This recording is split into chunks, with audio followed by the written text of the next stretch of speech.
point totals below 20 to 21 are significantly weak, and therefore they're also noteworthy.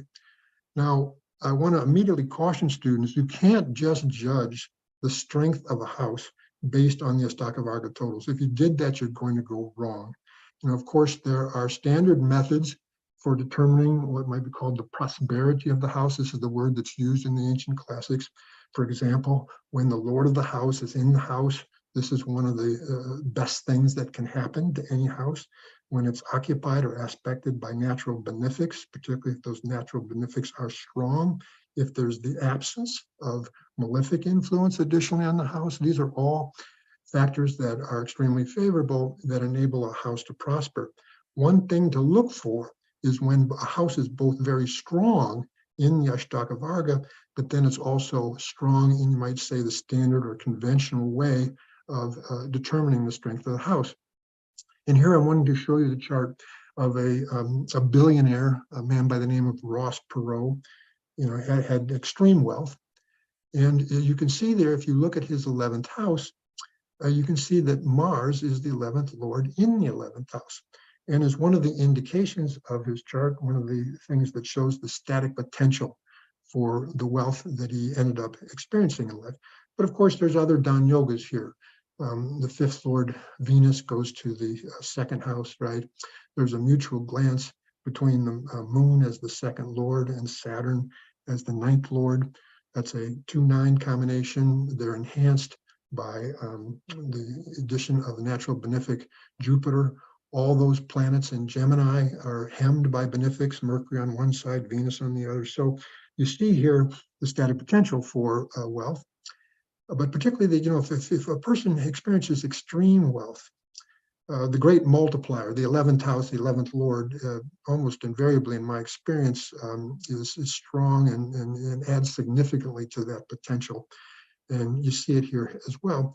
But then if I showed you, and you know, Mars is particularly strong also, not because it's just in its Mula Trikona sign in the birth chart, but you can see in the Vams it goes to its own sign Scorpio. So really, really powerful 11th Lord. But then look at the Sarvastika total for Aries, his 11th house. It's extraordinary. 42 Sarvastika, benefic points, right? So the combination that both in his birth chart conventionally, his 11th house shows such strength, his 11th Lord shows such strength. And then additionally, you have this kind of Sarvastika associated with the 11th house. This contributes to the static potential of him, you know, being extremely wealthy. And Ted Turner is another American billionaire. He was you might say, a media mogul. You can see what good things are happening between his 11th house is that he has an exchange between Mercury, the 11th Lord, goes to the 1st house, Mars, the 1st Lord goes to the 11th house. This is a 1-11 exchange, right? This is a Dan Yoga, a wealth-giving combination. And in his Mercury Mahadasha, of course, Mercury here is getting directional strength as well. In his Mercury Mahadasha, he was so wealthy as a multi-billionaire that he was giving away millions each year to exceptional causes. But then if I also showed you here the point total for Virgo, his 11th house, you can see that just like in the case of Ross Perot's, it's actually exceptional. Now, one thing I'm going to additionally introduce to the mix here is that I told you that for each sign, each house, there's a ruling planet. And of course, that planet's going to have an individual point total for that particular sign. And in the case of Ted Turner, you can see here is that his Virgo segment ruled by Mercury has 7 out of 8 individual point totals. So I'm going to stop here for seconds, just pause here for a second and just ask if there's any questions about anything I've said thus far. If anyone wants to ask a question. Apparently not, so I'll just go on. So I'm going to show you now here the chart of an extremely famous basketball player, considered one of the greatest basketball players of all time, a man by the name of LeBron James. And he had very humble beginnings. He was born to a 16-year-old unwed mother who was abandoned by the father. The father took no responsibility for the child, and he grew up in very, very impoverished circumstances. All right. So one feature of this chart that indicates, you might say, not good karma with the father is the fact that the ninth lord, Saturn, goes to the sixth house in an exchange with the sixth lord. So that's an unfavorable 6-9 exchange. He was actually born in the Mercury Mahadasha, which is part of an Arishta Yoga, the Lagna Lord in the sixth with malefic influence. So you see here these circumstances that he was born in. And then if you look at also the Sarvastika for the ninth house, you can see that it's actually extremely low. 19 is significantly low. So seeing these two things together, one could, accurately predict that his karmic experience with father was, quite unfavorable. But now, some of you may know and realize that the house ruling sports is the third house and the third lord. And then here, in contrast to his ninth house, ninth lord, we see actually quite a benign, quite a good picture here, right? Jupiter is the 10th lord and the 7th lord. It's strong in its Mula Trikona sign. It's also at 27 degrees of Sagittarius. It's Vargotama, so quite strong. And it's with the sun here. This forms something called a Raja Lakshana Yoga, that is someone with noble and kingly characteristics. Actually, in the world of basketball, he's referred to it simply as the king. And of course, this is also part of a very good Gajikeshwari Yoga, with Jupiter falling in an angle both from the moon and from the birth lagna. Moon's actually in Jupiter's sign. This is therefore, I might say, an exceptional sort of Gajikeshwari Yoga. But the sun, you can see here, is the third lord, right?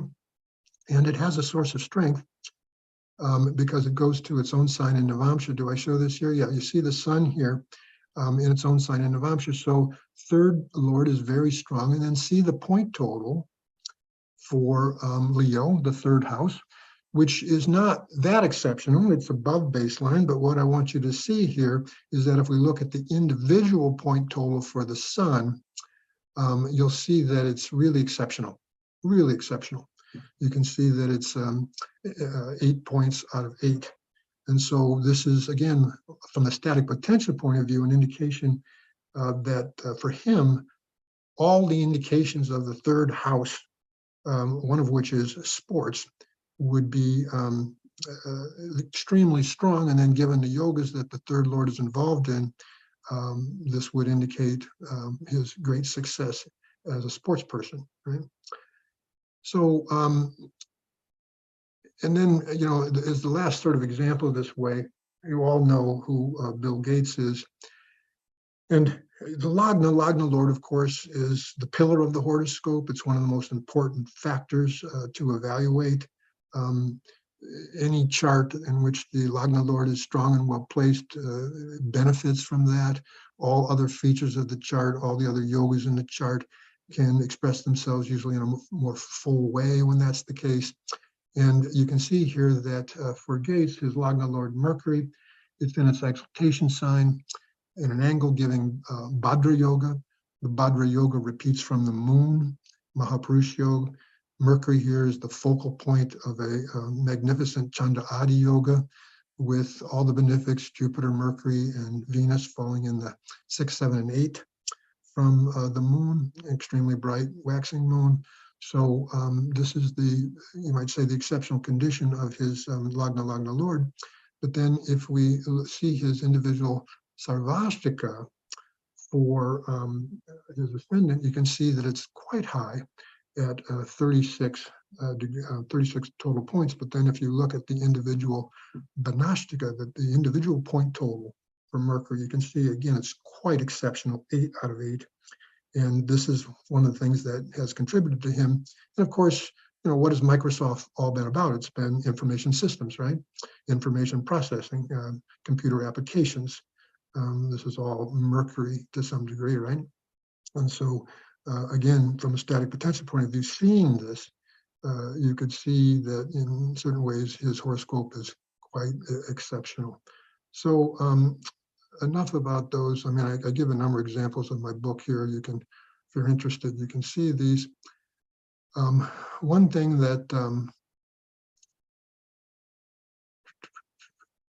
so this is right out of the Shastra, folks. This is right out of Parashar Hora, and it's something that K. N. Rao taught when I was studying Ashtavarga with him.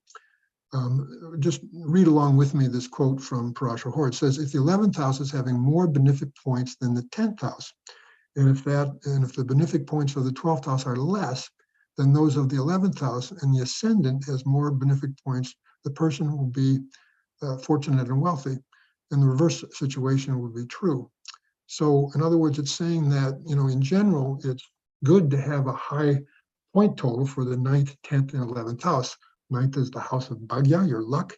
10th house is the Karmasthana, your activity in the world. And your 11th house are the gains from that. And of course, the first house relates to you as an individual. So it stands to reason if these point totals are high, that's a favorable sort of thing. But comparably, what this verse is saying is that you want the 11th house to be a bigger total than the 10th house, because that means you're getting the most for your efforts. And then you want to have a low point total for the 12th house, because this would be your expenses and your losses, right? So I'm illustrating this using the birth chart of former US President Bill Clinton. You can see that his point total for the 9th house is quite high. His point total for Gemini is also high, his 11th house, but comparatively, the 11th house is even more, although not dramatically, than the 10th house, but then the point total drops significantly with regards to the 12th house, where it's only 21 points. This is the kind of favorable patterning that is being spoken of in this verse from Parashar Hora. So in other words, that it's better to have more benefic points in the 11th and the 10th, since that would indicate more gains from fewer efforts in the world. Likewise, it is better to have many more gains than losses and expenses, so the 11th house should be greater than the 12th house. And so this pattern is reflected in Clinton's chart. So now I'm also showing you the chart of someone who I think currently is one of the richest men in the world. He's certainly the richest man in France, Bernard Arnault. He's the chairman CEO of this huge luxury goods conglomerate, and is worth, last time I checked, is worth about $86 billion, if you can imagine. His chart is a good chart for teaching done yogas. I won't go into that, but just showing you this same pattern here, where we have the point total for the 10th house is 32, again, fairly strong, and then it gets really strong, and it's a higher point total for the 11th house, which is Gemini, 37 points, but then the real huge drop-off, the 20-point drop-off between the 11th house of gains and the 12th house of losses. So this is the kind of pattern that the Shastra is talking about. And, I give many more examples. I'll give one more here. Garry Kasparov is considered by many to be some of the greatest chess players of all times. He was reigning chess champion for decades, so chess master. And you can see these totals for him, in which the 10th house is Leo, 33 points, significantly strong, but then it goes way up, or significantly up. It goes to 36 points in the 11th, and then drops off significantly to the 12th. So these are something that I wanted to show you in terms of one way of evaluating a chart from, you might say, the static potential point of view. What K. N. Rao also talked about is, what he called quantum leaps. That is, when you have one house that has a lower number of benefic points and the very next house is much higher, and a person can experience a sudden rise in life. And if the difference is very sharp, the rise can be quite significant. And you'll see here in the text that I use the chart of Queen Elizabeth to illustrate this. Now, some of you may not be aware, when Elizabeth was born, she was born to, you might say, the second son of the reigning king, so who, of course, was not in line for the throne, right? And therefore, she, particularly as a girl, it was never imagined, actually, that she would actually become the queen. But an extraordinary, unprecedented thing happened. the brother of her father, the older son, abdicated his throne in order to marry an American divorcee, which couldn't happen if he would have remained king. All of a sudden, Elizabeth's father becomes king. He doesn't have any male heirs thereafter, and all of a sudden, she's the one that becomes the queen. So in her chart, you see this very precipitous rise from the point total in Libra, right, to the point total in Scorpio. And so if you want to see additional examples of this, I give a number of them. Also, Kay and Rao used to talk about the importance of the 11th house and the 6th house for politicians, because the 6th house, of course, is your enemy, is your opponents. It's also the competition, which is what an election is. The 11th house relates to winning, to victory. And so we always used to highlight the 6th Lord, the 11th Lord, the 6th house, 6th Lord, 11th house, 11th Lord for politicians. If you looked at the charts of former US presidents, John Kennedy and Bill Clinton, and say Indira Gandhi, who had an exchange between the 6th and 11th Lords, you'll see that. But he actually talked about evaluating the 11th house from Saturn. He explained that in a democracy, Saturn rules the masses, that is the Sudra classes, and politicians depend on their popularity with the masses to get elected. Therefore, the Sarvastika total for the 11th house from Saturn in the birth chart can shed light on, having public support. And I used the chart of Donald Trump to illustrate this. If you look at his point totals, you'll see that the highest point total comes in Taurus, right, which actually happens to be his 10th house. But the position of his Saturn, where's his chart here? I guess I don't give it, but his Saturn is in Cancer. So if you use Cancer as if it's the first house, the 11th house there becomes Taurus. And of course, one of the things Trump's known for is the fanatical support of his particular faction of followers. And you can see this also in the chart of Barack Obama. His Saturn is actually in the ascendant. And I actually had predicted back in, I guess it was 2008, that he would become the president of the United States. Of course, I was using all kinds of techniques and predictive tools within Jyotish to make that prediction. But the fact that both from his birth logna and also the position of his Saturn, which is in Capricorn, you can see that the 11th house from there becomes really significant high, 38 points. So this is, one of the ways in which we use this. Now, going on here, there are ways in which you can use the individual point totals also to evaluate the static potentials of a birth chart. And in fact, in my experience, these can be a hidden source of strength of a planet. And actually, in order to illustrate this, rather than work off my document here, I want to pull up my program again. And let me get a particular chart up here. Most of you have probably heard of Dr. Deepak Chopra, right? Whoops. I'm pulling up his chart here. Hold on. Oops, somehow this is not letting me do this. I guess I won't do that. Let me go back to my program. So one thing to look at, the point I'm making about this, look at the, some of you are probably familiar with Agatha Christie. She was a very, very famous author. She wrote mysteries. In fact, is considered one of the greatest mystery writers of all time.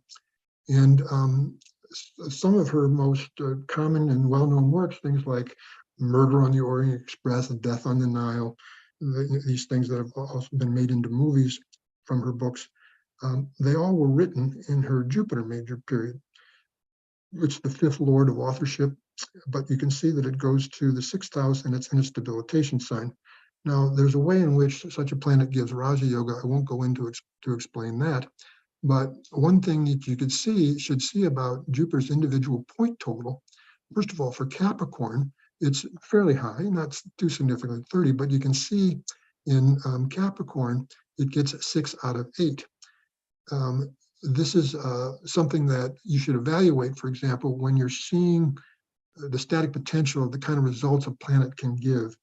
You don't just want to look at, traditional sources of strength like the Shapaka Bala or Shad Bala or just its dignity. It could be Vargotama, or it could be have some source of weakness. What I'm suggesting is that you should see the individual point total. In the chart of Queen Victoria of England, you can see her Jupiter's also in its debilitation sign in good ninth house. That debilitation gets canceled because of this exchange with its sign lord Saturn. But if you look at the point total here, again, it's 30, but the individual Banashta is actually quite high. You can see it's 7 out of 8. It was actually in a Jupiter sub-period, Rahu Jupiter, that she initially became queen. Now, probably one of the most dramatic examples of that, and I'll move on after this. This is the chart of an old Hollywood movie star who was considered kind of one of the reigning queens of Hollywood during her heyday. And her greatest success came in the Jupiter major period. Jupiter here is the third lord of the dramatic arts. You can see its condition, it's in its exaltation sign, its degrees are such that it's also Vargotama, and it's aspecting back onto its own third house. It's also part of a partial Lagna Adi Yoga, where all the benefics are in 6th and 7th from the birth Lagna. And predictably, it was in this Jupiter major period that she had her greatest success. She was winning Academy Awards or being nominated for Academy Awards for Best Actress. But then see the individual point total for Jupiter in Cancer. It's at its highest point, 8 out of 8. Also, one of the performances that she's most known for was this movie, this film noir called Double Indemnity, which was released in April of 1944. If you look at the transit of the Dasha Lord Jupiter at that time, you could see that it was also transiting Cancer. So this is the kind of confluence between, first of all, static potentials, those static potentials being activated in the Dasha system, and then highly supportive transits that then produce events, and in this case, the most dramatic events of having this huge success in terms of a movie that she was starring in during that time. Most of you, and I know a lot of you presenting her and viewing here are from the Indian background. Of course, you recognize the name Amitabh Bachchan. He first became a huge movie star in the Jupiter Mahadasha. You can see in his case, it rules the third house from the moon, not from the birth lagna, but from the moon. It's also involved in a good case for yoga with Jupiter, not just in its exaltation sign, but also Vargotama. If you look at its point total, you can see that the Sarvastika for Cancer is a whopping 42 points, really, really significantly high. And then the individual point total is 7 out of 8. One more example of this before I move on. So we have the chart here of a very famous American baseball player. He actually still holds the records for the most career hits of anyone. And you can see here that his Mars is quite strong. It's in its exaltation sign. It's also in an exchange with its sign lord Saturn. So it gives additional strength. But then if you look at its individual Banashtika, you can see that it's, again, the highest point total possible. This is an incredibly, incredibly strong Mars. This man was known for having a competitive drive that was just like off the charts, and just a driven desire to win, and would go to exceptional lengths and efforts in order to do this. These are, of course, all the natural significations of Mars. Now, before it gets too far here, and I'm running out of time, I do want to show you a prediction that I made. So what are people seeing on the screen now?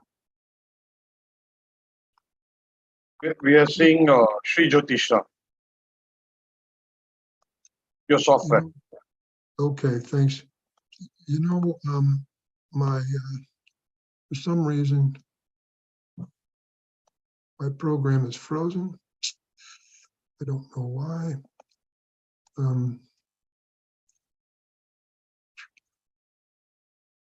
can't manipulate my screen anymore. So, why did this happen? I'm going to have to, boy, my screen won't manipulate, Sunil, and I don't know why. I may have to leave the meeting and come back. My apologies for this. Don't know what's going on here. I'm really sorry, Sunil. That's okay, no problem. It happens. No, it's no. Wait a second. Now maybe I can do this. Hold on.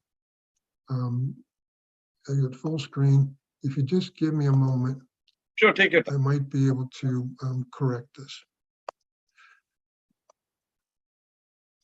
No, it's not working. So, folks, here's what I'm going to do here. Let me just explain something. I know everybody can see charts in their head.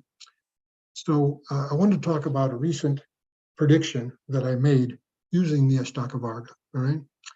So back in 2016, a man came to me and he was about to run his Jupiter major period, and Jupiter was configured in both Raja and Dan yogas, pretty significant ones, right?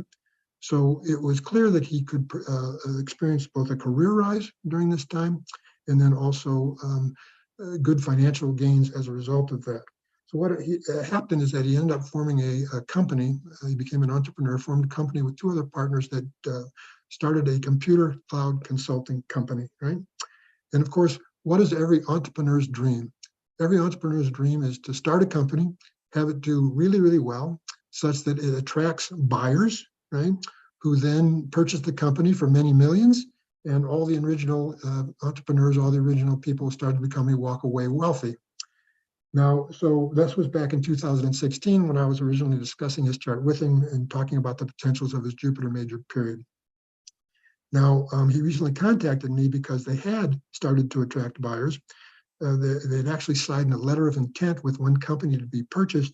And if this deal went through, he was going to, after taxes, realize about $3 million, okay?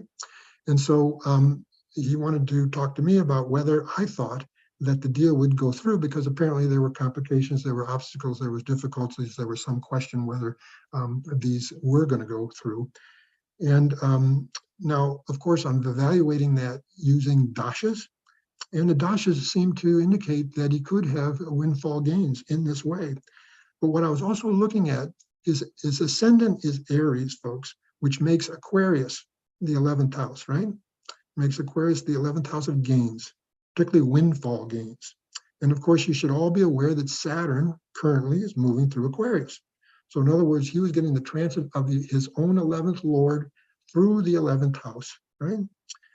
So of course, one of the things I was also evaluating was the Ashtaka Varga associated with Aquarius. And it turns out it was significantly high. It was like 38 Sarvastika points, total points. And I believe it was 6 out of 8, which for Saturn is quite high.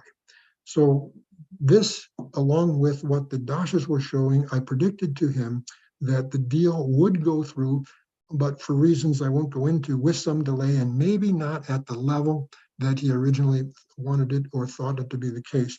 All of which turned out to be true. He is going to walk away with about $3 million after taxes, right? So it's an example. I'm sorry I'm not showing it the screen. I'm just explaining it verbally here.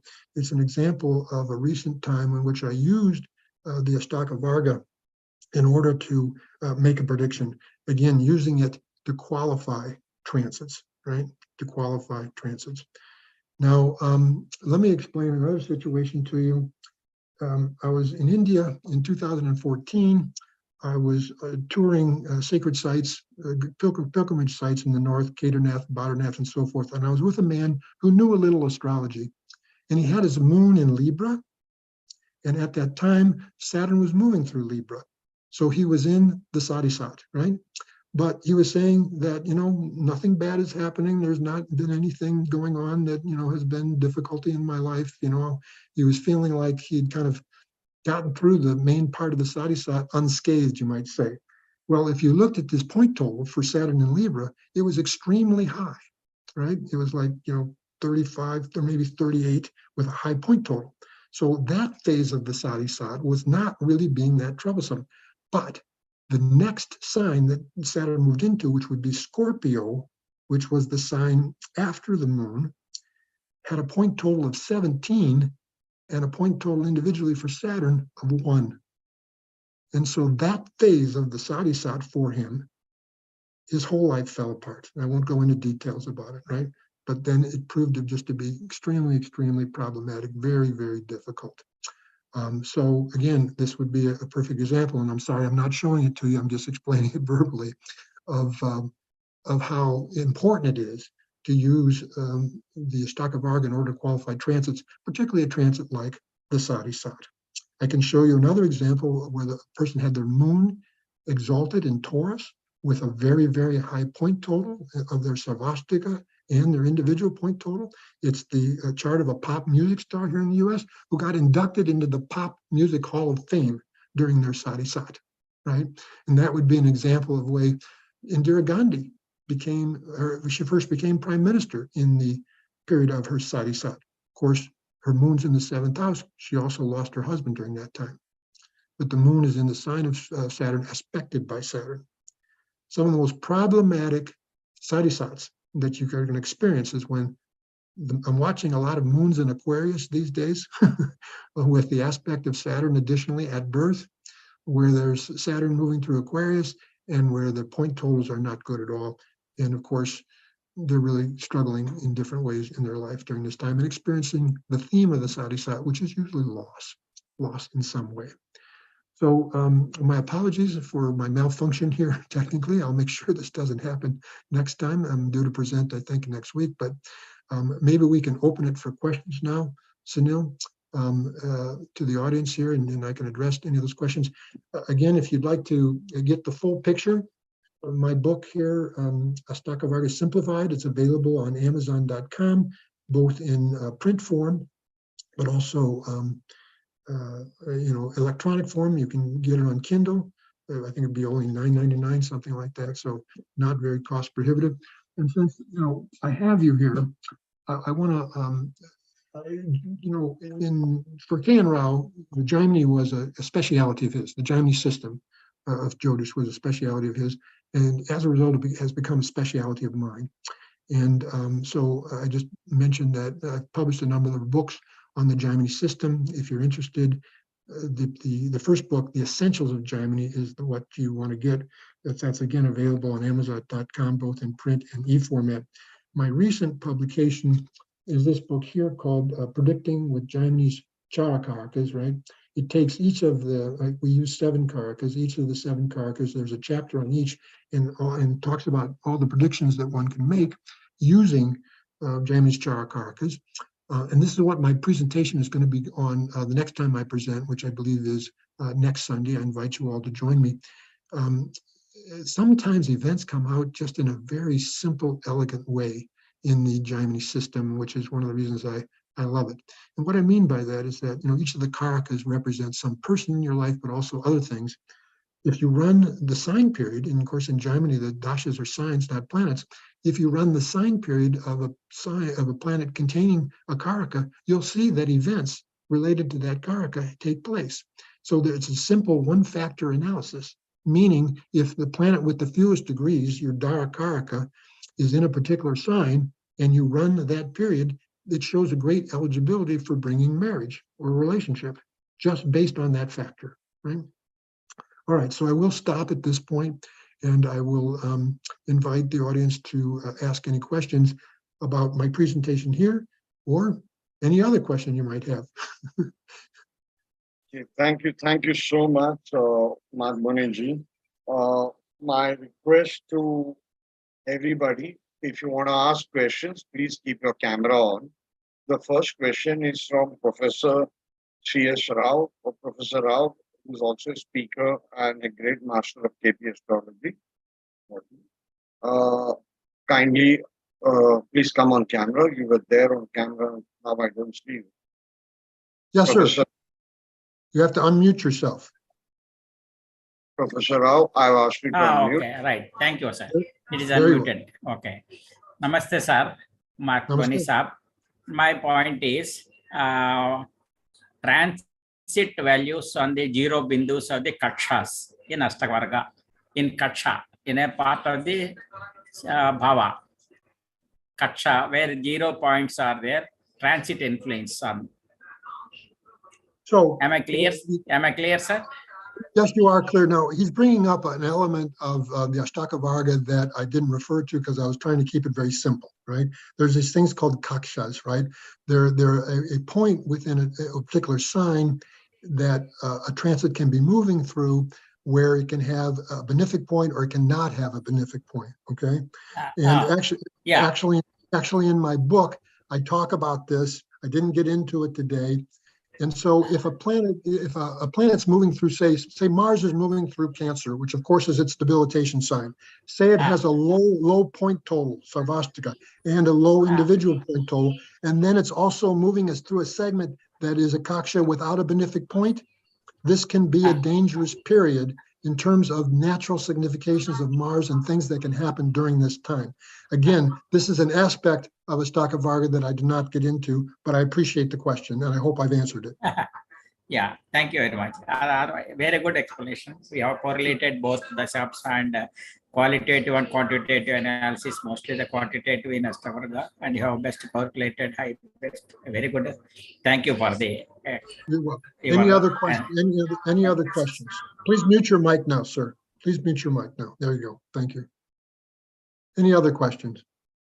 One quick question, Mark Boniji. There are two types of calculations given in software. One is calculation of Ashtavarga via Varamira method or Parashari method. Which one do you prefer? I'm glad you asked that question because I probably should have clarified that.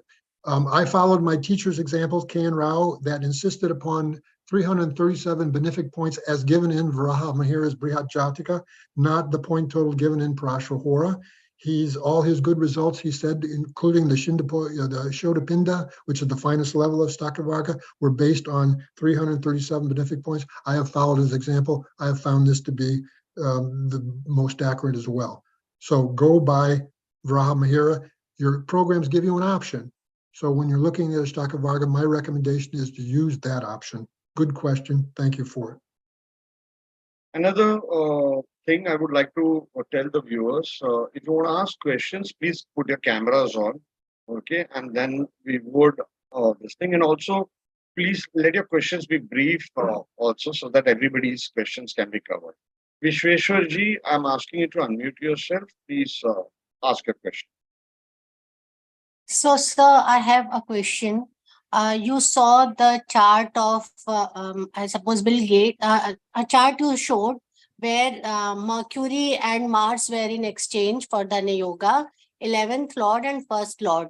We know for Scorpio ascendant, Mercury becomes functional malefic also, and 11th Lord is also functional malefic.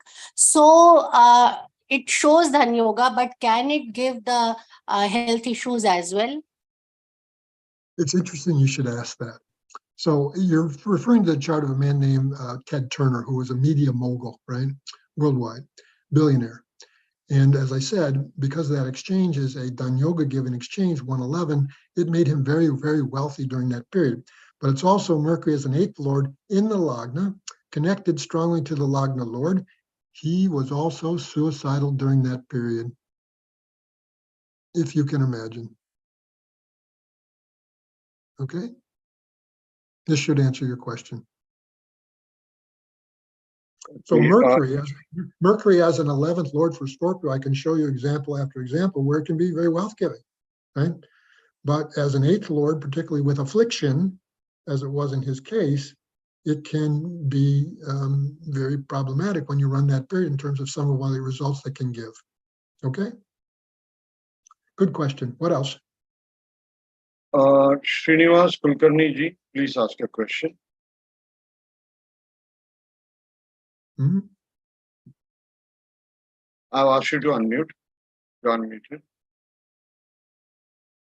You have Kindly, to, if you're going to ask your question, you have to unmute your mic at the bottom of the screen. Yeah. Yeah. Good evening, sir. Mark Muniji, namaste to your feed, sir. Sir, my question is a little bit 2-3 steps are there. See, Pisces Lagna, Vargottama Lagna, point number 1. Point number 2, it is in content of 29 degrees, 20 minutes. Third thing, it has got 28 points, and Lagna Lord Jupiter is in 12th house along with Venus, and 12th house is 18. 18 Seriously, if it's a personal chart, it becomes a consultation. You No, need no, to sir. ask. you need to ask a Chart theoretical nahi, just it's not personal, sir. Just for clarity, I am asking, sir. But it's not personal chart. Okay, I'm following, Pisces Lagna, late degree, Gandanta, Jupiter in the 12th with Venus. What else? What's the question? Yeah, Sarvashtaka Varga of Lagna is 28 points, and Baseline. Sarvashtaka Varga of 12th house, because Lagna located in 12th house. No, so that 12th house Sarvashtaka Varga is 18. So how to interpret, sir? Well, you have to understand that Jupiter, as the Lagna Lord in the 12th, with the 8th Lord Venus, right, is something of an Arishta Yoga, right? And, the Lagna has a baseline strength, but the Lagna Lord is in a sign where the Sarvastika is quite low, and I would presume then the individual point total is low. And so it can be a combination that can give health problems, particularly when that combination is activated. But again, this is more like consulting about a particular chart, and these shouldn't be the kind of questions that Okay, are asked. thank you so much, sir. Thank you so much. Sure.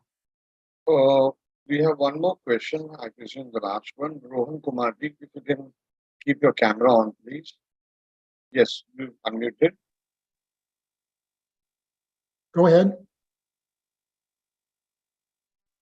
Who's, I'm not hearing, someone might be talking, but I'm not hearing you. Is anyone hearing him? Rohan Kumar, can you be loud, please? Oh, I see he's walking. Maybe he's getting a better internet connection, but we can't hear your voice. And you just unmuted yourself. I'm just muted yourself. Okay. Um, Anyone else has a question? Bhavna ji has a question. I have asked you to unmute yourself. Bhavana, go ahead. Namaste, Markji. How are you? Good to see you again.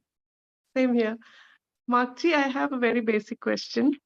What if the Sarvashtaka Varga score is above average, but the individual score is low? Will that Okay. Sarvashtaka Varga save the low BAV? Say that low point total is Saturn's point total, okay?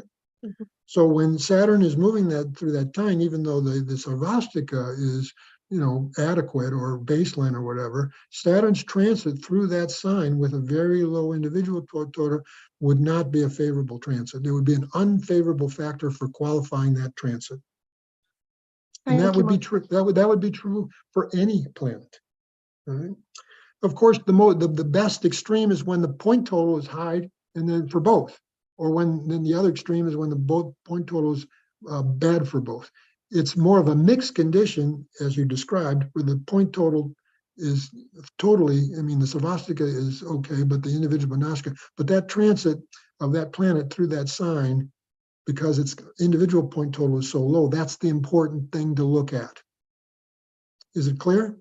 Yes, Markji. Thank you. Sure. Ronald has Okay. a question. Ronald, All right. would you like to ask on camera? You have put it in the Chat. chat. Okay. Ronald, if you'd like to ask, otherwise I would read out a question. It's not related to Ashtak Varga. I do not know if it's fine with you, Markji. How do you predict people don't believe in astrology? I have many friends who follow spiritual practices, but don't think much about astrology. Always puzzled me. Really great webinar. I'm learning a great deal. Thank you for this. I mean, it's a very general question, whether people believe or not. How do you? But I'll respond to it. When people ask me, or they say, "Do you believe in astrology?" I say, "No, I don't believe in astrology. I know that astrology is valid because I've learned it, I've applied it, I've tested it. These people who say they don't believe in astrology, they haven't learned it, they haven't tried it, they haven't tested it. So they're coming from a place not of having experimented with it, but just from an area of belief. I point this out to them. But So well I found it absolutely useless to argue with people and waste your time about people who want to argue about whether astrology, you believe it or not, or you think it's valid or not. I know they don't. Thank you so much. I guess all the questions are over, and I do not know if you've seen, so many people have appreciated your lecture in the chat box. They have kept on, right? I mean, half an hour back it started. People loved your lecture, and they kept on writing about it, how much they loved it, how they felt it was very deep also. And I'm quite sure this is one of the many sessions that's to come. And what I wrote to Mark Boniji in my email to him is his interview is pending with Saptarishis Astrology. It's just been my bad luck, my health, that we've not done this, since many, many years. And it's so wonderful today to connect with you. I guess when the time is right, as they say, to happen. So it's really wonderful. Thank you so much, Mark Boniji, and see you next week with another mind-blowing lecture. And absolutely pranam to you, sir. Charan Sparsh. Thank you. I don't know if it'll be mind-blowing, but hopefully people will learn something. And thank you again for having me. I appreciate it. You've been a wonderful group to present to, and I hope to see you all again. Sure. Thank you. Thank Take care. Thank Bye for now. Namaste. Namaste. Okay. Thank you, everyone. Thank you, Mark Boniji. Girish, if you can stop the recording and restart it. Do we have Gary Gomes here? Gary, our dear friend. Gary, can you hear us? If you can come. Oh, I forgot one question. I wanted Upendra Singh Badere to ask a question on Ashtak Varga. It was on my mind. And, that's something I should.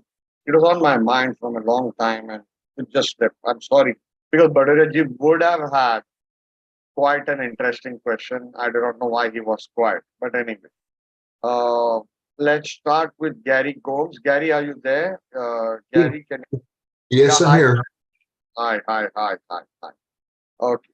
Thank you, Gary, for all the help that you've done so far for Saptarishis Astrology, for the magazine, and for this webinar, the CS Patel webinar. Somehow you and CS Patel are connected. And I'll tell the audience why.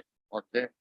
Many years back, when I used to go to Patel Saab's house every day, I've told you all before, both of us jobless.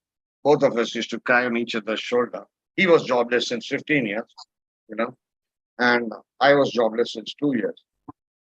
So that time I was in touch with Gary. Gary at that point of time was 2004 or five or six, something like that. I think it was 6, right, Gary? When you were the president of the American. I think it was 2007 to 2010. I was vice president until 2007. No, it was 2006. Yeah. I'll tell you why. Because Patel Saab died in 2007. But you would remember the exact date and month, and immediately 6 months later, we started the magazine. So I always take the magazine as Patel Saab's blessing because I never thought of ever doing the magazine. Anyway, so it was 2006. We did it, or 2004. It could be 4 or 6. Most probably it could be 4. But I think it was 2004. Anyways, Gary was the president at that time, and he was doing the CVA journal. And just give me a second, guys.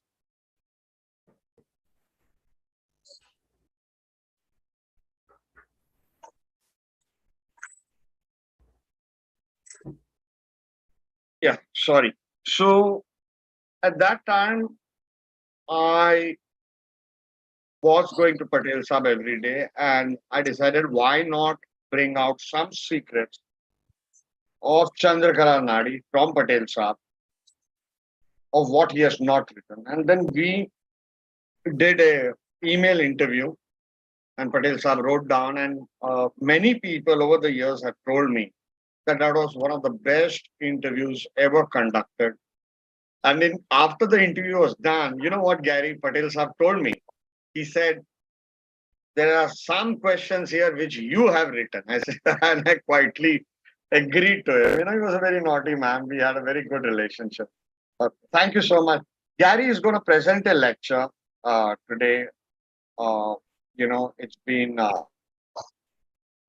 something I wanted Gary to do, but we've been so badly stuck up with all the organizing. Gary has been so helpful, coordinating with Jean, coordinating with Senai from Turkey, and Jean was here today. I do not know. I saw him, Kenneth, everybody. So Gary, what would you like to teach us today? I know the time is short, 15 minutes, you know, but if you would like to teach us something. Well, I hope people aren't disappointed, but these are two of my favorite techniques. You can expand them and apply them to other techniques that you use, but essentially, what I would call is they're organizing Mahadasha techniques. And one technique is essentially spinning the Mahadasha Lagna. You know, so that you're looking at the Mahadasha from the light, the planet, which is the Lagna Lord. The other one is actually a technique which I was sitting down with a student.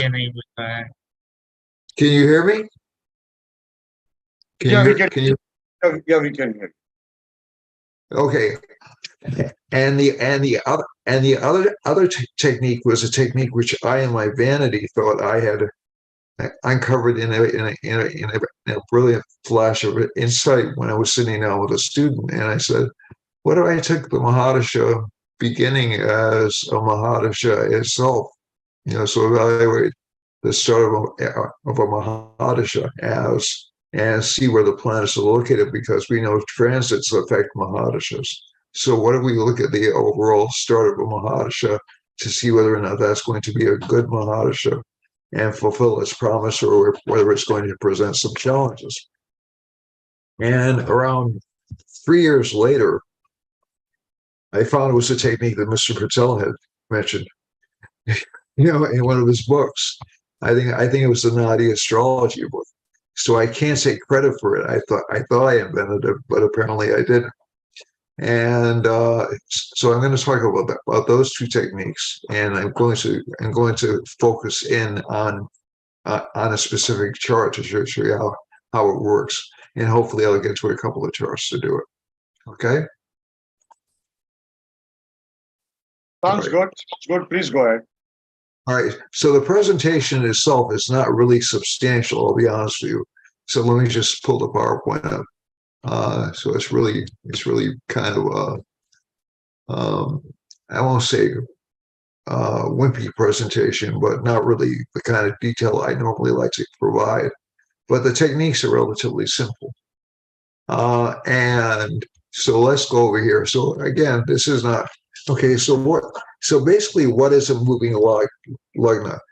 Essentially, my interpretation is, because I've seen different Mahadashas work really well for people, and I've seen some work that were apparently in very powerful charts, and they were just really disastrous. And I wondered to myself, why is this happening? We have a lot of planets well placed from each other.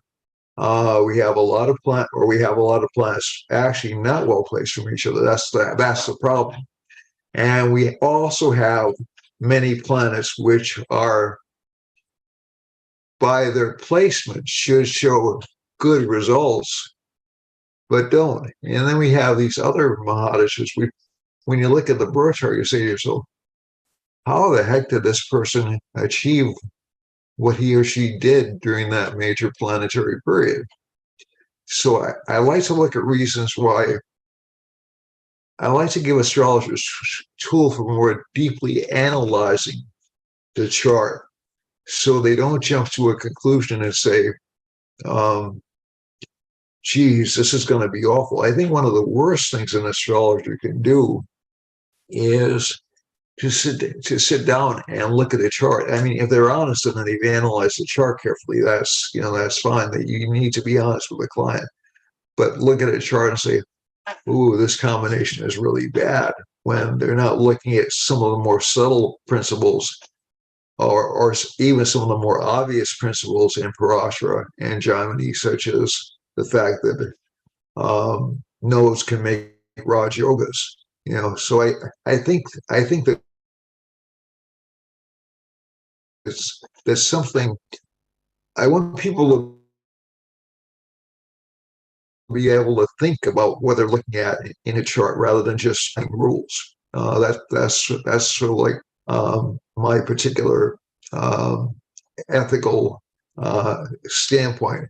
And like Mark, I was actually a student of Mr. Rao's for a brief while, and I have great respect for Mr. Rao. But he also taught us to test out techniques, and so I think that one of the things that we have to do as astrologers is sort of like look a little bit below the surface, and as we're applying these classical techniques, see how they're actually manifesting in a person's life, and see the obstructions and see the advantages they can provide to individuals, because they can provide both.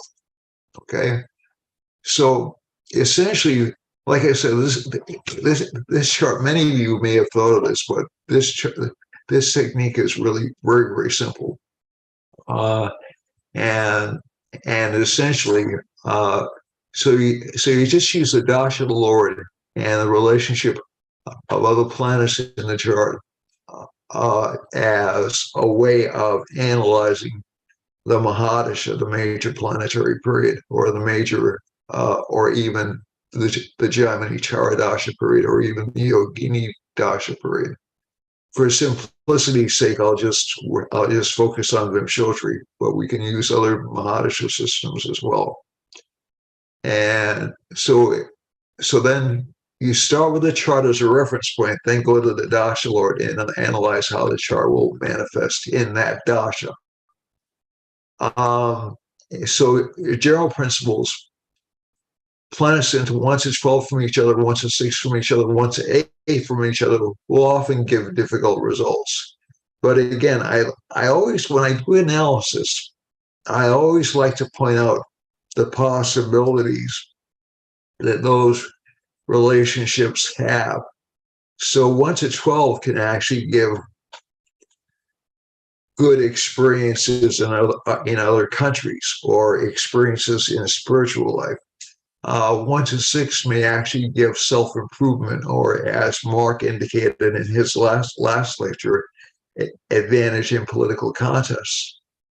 1 to 8 may actually give legacies or benefits from people in your life, let's say from marriage partners, or from divorce settlements, or from financial windfalls. Essentially the 8th house is a house of unearned income, so it isn't always going to be disastrous if you have an 8th house relationship in a chart, but it will always be a bit difficult, to be honest. Okay, so the 8th house has an element of prison to it. It has an element of things you can't control to it. You can apply Sarvashtika Varga, Jaimini principles, and other techniques you wish in chart analysis. Any technique you can use in a natal chart, you can use here. The Dasha star technique is a little bit more esoteric, or a little bit less frequently used, I think. But the Dasha star is essentially, you can, to calculate the Dasha start, you essentially look at the Dasha starting point. So for some Mahadashas, I'm going to switch to my program now. For some Mahadashas, you can actually see, they'll actually calculate the point at which the Mahadasha starts, right? So you'll actually see, can you see my screen, by the way? No, not yet. Not yet. All right. All right. Let me just see. Let me see if I can share the screen. Hold on a second. Where's Zoom? My apologies. All right. So I'm going to put all right. So these were the slides I was just going over. My apologies. Can you see the slides?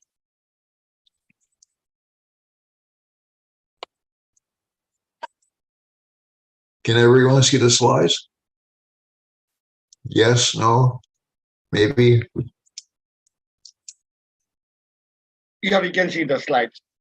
If you All can right. make it, if you can make it full screen. And let me see now. Sign.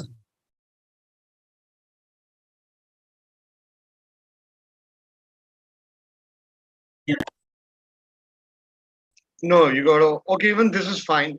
Gary, even this is fine. All right. All right. All right. So, all right. All right. So the moving line, this is where I was just talking about. The moving line is, can you see that? Hold on. Can you see that, folks? Yeah, we can see that, Gary. All right. We can. All right. All right. All right. So again, you start from the so Dasha. So one of the reasons I like to take this technique is because Dasha lords essentially change your perspective from a person. So it's not going to change your basic personality, but it is going to change how you're looking at the world. Okay, it's going to change your focus or your locus of attention. Okay, so if I'm in a Mahadasha which is connected, let's say, with the 12th house, I'll look at it from a 12th house perspective. You know, like observational. If I'm looking at it from a 10th house action, 10th house is house of action, so I'm going to be more active during 10th house Mahadashas. If I'm looking at it from a 7th house, I'm going to be more relationship oriented, etc., etc. So the Mahadasha Lord sets the theme for the next 15, 16, 20 years of a person's life. Okay, however long that is. And so essentially, some Mahadashas will be better than others, not because of the strength of the Mahadasha Lord, although that's the primary strength, but because of the relationship of the other planets in placement to the Mahadasha Lord.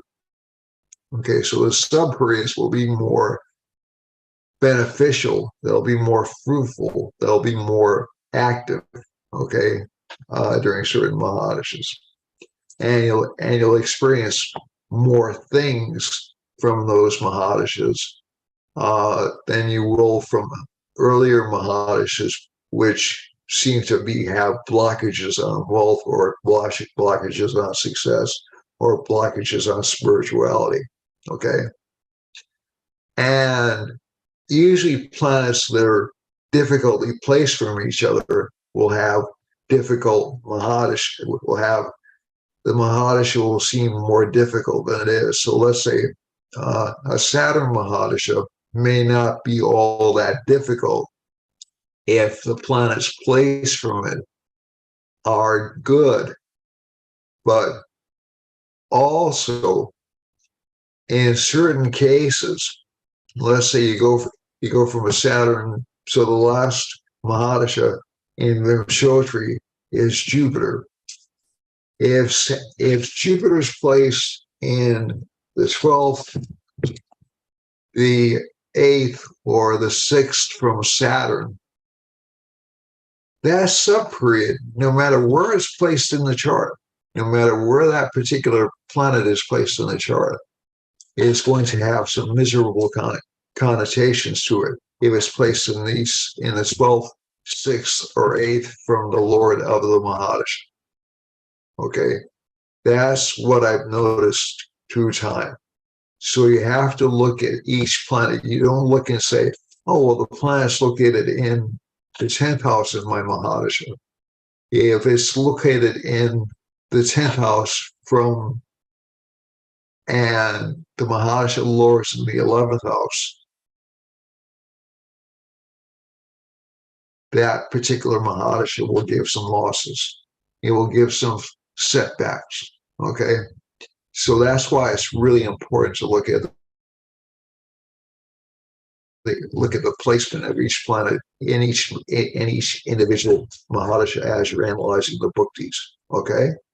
The other technique, and again, for this particular sequence, you can use any Mahadasha technique, and I'll explain what that is when I go on. But you can use any Mahadasha technique like a Vimshotri, Yogini Mahadashas are very useful for determining the energy or the interest of the Mahadasha. I was puzzled when I'll just use myself as an example, just quickly. I was really puzzled when all of a sudden I was in a Mahadasha of Ketu, and all of a sudden I got interested in music again.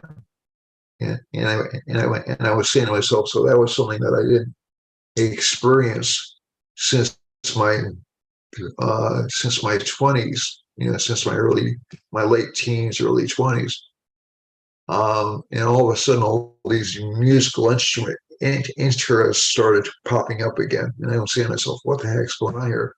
I look back at my Yogini Mahadashas. I was going through the same Yogini Mahadashas as I was in my early 20s.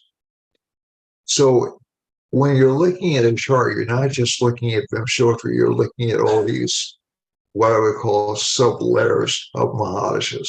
You're looking at all these sub-levels, and they're all having an effect on the chart, okay? But when you're looking at the actual Mahadasha, Lord itself, Venus is extremely well placed in my chart from Ketu.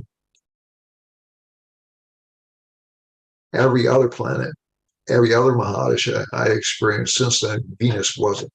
So I think you'll see certain manifestations occurring in certain Mahadashas, certain merchants. So you'll say, I haven't been interested in that for years, or I haven't had that opportunity for years. Where's that coming from? And it's usually coming from the placement. So something that's been hiding for a while will all of a sudden pop out in a new Mahadasha. Okay. And the second technique is to calculate the dasha start.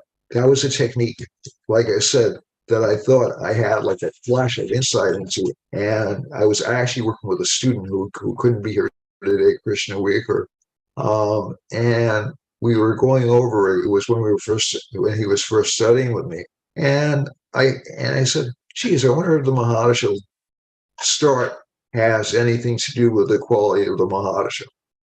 So like, let's say what planets are present when the actual Mahadasha start, which transits are present from the Mahadasha start. And you can actually draw up a chart for the start of the Mahadasha, and it will give you a great idea on the flavor of the Mahadasha. Okay, so I think those two techniques can be used to essentially both fine-tune predictions and actually give you greater insights as to why certain things happen. When you say to yourself, geez, that should have been a horrible major planetary period, or that should have been a great major planetary period. What happened? Okay, so these are things that you want to look at, and you always want to point out as an astrologer the potential good parts to it that can come, and the potential weak parts that can come from it as well. Okay. All right. So let me show you this. I'm not leaving yet. Don't worry. Or maybe you want me to leave. I don't know. Hold on a second. Let me pull up this chart. Okay, so this is one of my favorite charts. Okay. This is, can everyone see this chart okay?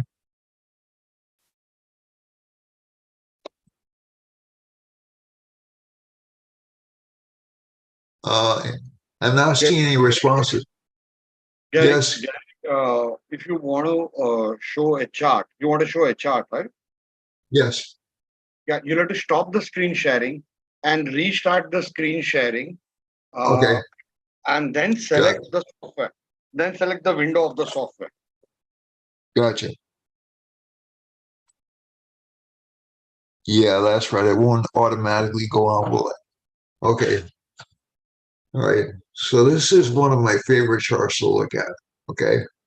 Can you see this chart, by the way?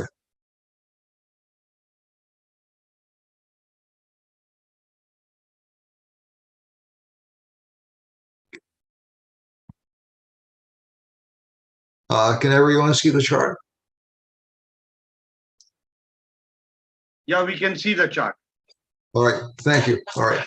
All right. So this is Pablo Picasso's chart. Okay. He's a fairly well-known artist, very important artist, very well-known. Okay. And if you look at this chart, you say to yourself, how the heck is this guy so well-known? I mean, how is he successful? He has the first lord is debilitated. It's with Rahu, right? It's with Mercury, which is the worst planet for this particular rising sign. He's a Karka Lagna, right? And he has, so you can see over here. Now this chart is wrong at the bottom. Let me show you. All right, so let me just fix the chart at the bottom. My apologies.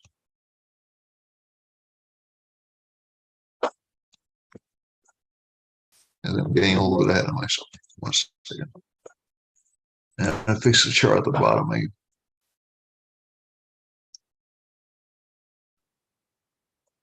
For those who like North Indian chart. Okay. All right. All right. So I corrected the chart at the bottom for those who prefer North Indian. And basically, from the chart, you have, so the first lord stability is in the 5th house. It does show a great deal of past life credit. I mean, that's true. It is aspected by Jupiter, so he does have a kind of a conjunction to yoga in the chart. And he does have the special yoga with the nodes. But these are debilitated planets. Jupiter's not particularly well placed in Taurus. Mars is in the 12th house. That's Mars affliction. That's classic Mars affliction. Venus, the planet connected with art, is debilitated. It's in its worst possible sign. It's a benefic in the 3rd house, which is considered to be bad. And then you go over here and you see Saturn's debilitated. So Saturn doesn't give a lot of consistency in life or consistency in career. The Lord of Saturn is in the 12th house. Okay, so from a superficial examination, the positives in the chart are this Jupiter-Moon mutual aspect, okay? The Raj Yoga is caused by the Moon with Rahu and Jupiter with, Jupiter's not really in a Raj Yoga combination, but it's affiliated with Rahu, so it sort of does give that kind of a combination. Sun is weak. The Lord of the 2nd house of money was weak, and he was very rich. But let's look at his Mahadasha sequence, okay? So we take his Mahadasha sequence. So let's not start with Mercury. Let's start with Ketu. Okay, so that was the chart that I had up. first of all, but let's look at Ketu.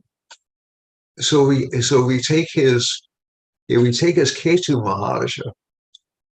Ketu is, and this was when he actually started to get some recognition, some international recognition. He got some before this, actually during his Mercury Mahadasha. So that was a result of that combination. He was actually recognized before